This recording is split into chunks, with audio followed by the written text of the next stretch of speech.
Hey guys, we're talking about Blade today and how he compares with other DPS characters, so let's get right into it. First things first, let's understand Blade's kits. He can use his skill to increase all his damage and enhance his basic attack for 3 turns. Using his skill consumes his HP but does not consume his turn. After using his skill, his enhanced basic attack deals higher damage based on his attack and max HP to one target and adjacent enemies. Using his enhanced basic attack also consumes the HP but does not regenerate skill points. Then, his ultimate deals damage based on its attack, max HP, and HP lost during the battle to one target and adjacent enemies. The HP loss value will reset to 0 after using his ultimate. Finally, his talent is a follow-up attack that deals damage to all enemies based on his attack and max HP, and he also restores some of his HP when this happens. This follow-up attack is triggered when Blade has his health decreased either by using his abilities or by receiving damage from enemies 5 times. With his kits and damage multipliers out of the way, we can immediately see that Blade scales off better from having higher max HP. As such, Blade is usually built with these sets: Longevous Disciple Relic set that increases max HP, and the Inner Cell Soto Planar Ornament set which increases his crit rate and his ult and follow-up damage, both having the highest multipliers. As for Lightcomb, the obvious choice is his 5-star The Unreachable site, but Clara's 5-star Something Irreplaceable also provides good stats.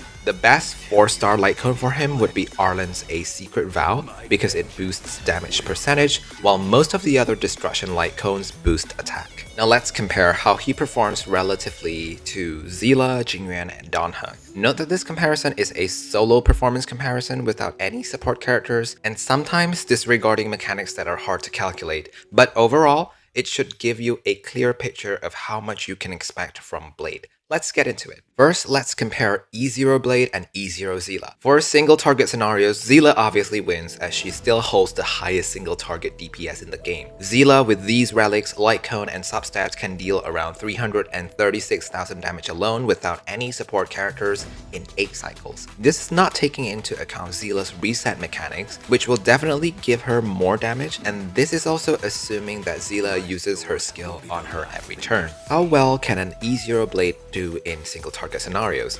An E0 Blade with these relics, light cone, and substats can deal around 262,000 damage alone without any support characters in 8 cycles. This is assuming that Blade gets hit once every turn and not calculating a Secret Vow's second effect. Note that Blade can deal substantially more or less damage depending on how often he is hit, as his talent's follow-up attack can deal a large amount of damage and his ultimate depends on his HP lost during battle. One thing to note is that in this simulated calculation, Seele uses 12 skill points while Blade uses only 3. For AoE or 3 target scenarios, Blade wins. Seele can deal around 336,000 damage in total, the same number as the single target scenario, while Blade can deal around 561,000 damage in total. Both of these calculations are tested with the same setups and assumptions as the single target damage scenario. Secondly, let's compare E0 Blade and E0 Jing Yuan and see who is better in both single target and AoE. For single target scenarios, Blade wins slightly, able to deal 262,000 damage in total with the same setup and assumptions as previously. Jing Yuan, on the other hand, is able to deal 252,000 damage with these relics, light cone, and substats. Another thing that is interesting to note is that Blade still only consumes 3 skill points, while Jing Yuan requires 11 for good rotations on his Lightning Lord attack stacks. For AoE or 3 target scenarios, Blade also performs better than Jing Yuan. He is able to deal 561,000 damage in total compared to Jing Yuan's 448,000 damage only. For both scenarios, Blade is just better.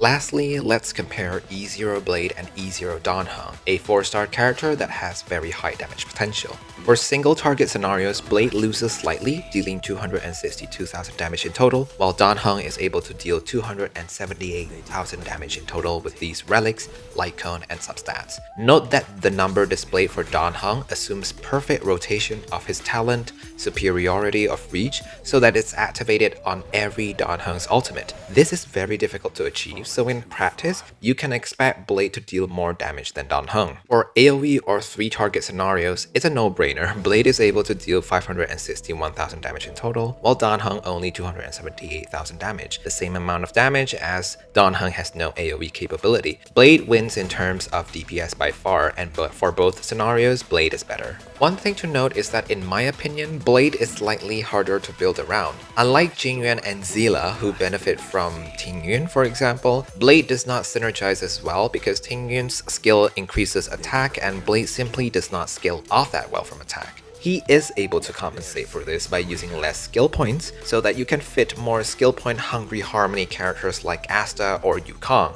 Obviously, the 5-star version Bronya is still the better choice, but not everyone has her. Not only that, Blade also does not pair well with preservation characters. He does not work well with Japard because his talent requires him to lose HP, and he also does not work well with Trailblazer or March because the former taunts enemies while the latter provides huge shields. He wants to be paired with abundance characters, so his health can be topped up, but even then, with Natasha and Bailu, you need to be more careful when playing around his health. He works best with Luocha, but he's another limited 5-star character.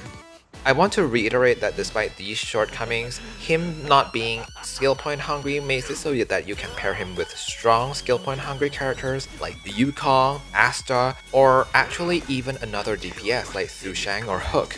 All in all, I think that Blade is one of the best DPS characters right now. Maybe just slightly behind Seele, but he's definitely better than Jing Yuan.